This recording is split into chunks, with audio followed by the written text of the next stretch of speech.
Hey guys, I just wanted to get on just for a quick moment. I won't be with you long.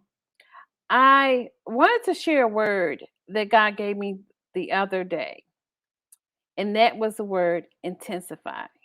If you don't know who I am, I'm Dr. Deborah. I'm the author of The Scribe Watchman and the co founder of the Writers Incorporated International. I believe in the Word of God. I believe that there are prophets that are still speaking today. I believe also that there are those that are not of God that are speaking to taint the true word of God.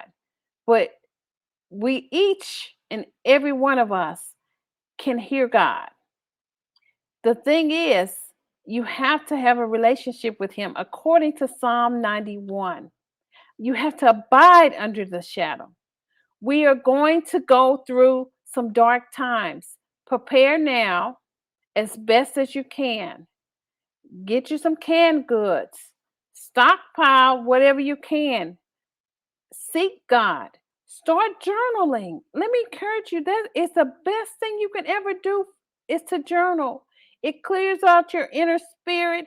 It allows you to hear God at a greater level. It positions you to receive what He has for you. Stay connected to your local church if you have one. If you don't have one, find someone on the internet or wherever God leads you that you can stay with, that you can begin to pray with, because things are going to get intense for those that are wicked. God is about to deal with the wicked, and He's going to show you those who are standing with Him and those that aren't. I wish it wasn't going to be like this, but we have to press through. He says, though you go through the valley of the shadow of death, He is there with you. When He took Daniel, and Daniel was found to be praying, and they told him to, whoever doesn't bow down to this idol God, to throw them into the lion's den. He was thrown in there, and God was with him there, and He saved him. When Shadrach, Meshach, and Abednego, which was thrown into the fiery furnace, they chose to die rather than to be serving this false God. God was with them. God knows our hearts. He knows what we need before we even ask. He knows. Esther had to make a decision whether she was going to go before the king and plead for her people, or whether she was going to be silent. And he says, if you be silent, your people will die. But perhaps God has called you for such a time as this. God has promised that we would do greater works. I believe the word of God. I believe that we are in some very stressful times, but God is going to come back, and He's going to create order in the earth. The enemy that we see today, we will see no more forever.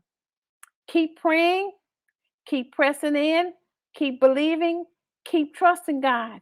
Don't give up. Don't give up. Don't give in. Don't give up. Don't give in. Trust God.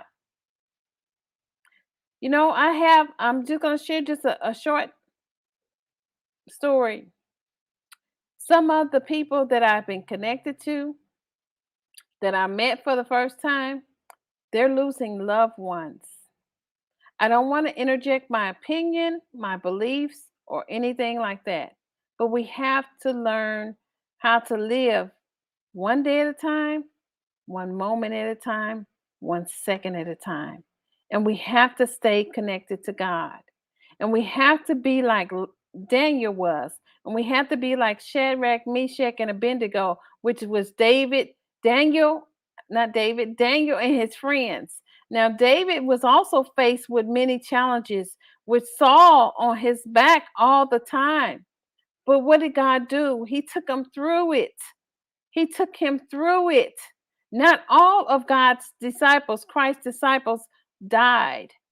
John was allowed to be exiled to the island of Patmos so that he can write the book of Revelation, so that we know what's going to take place in these end times.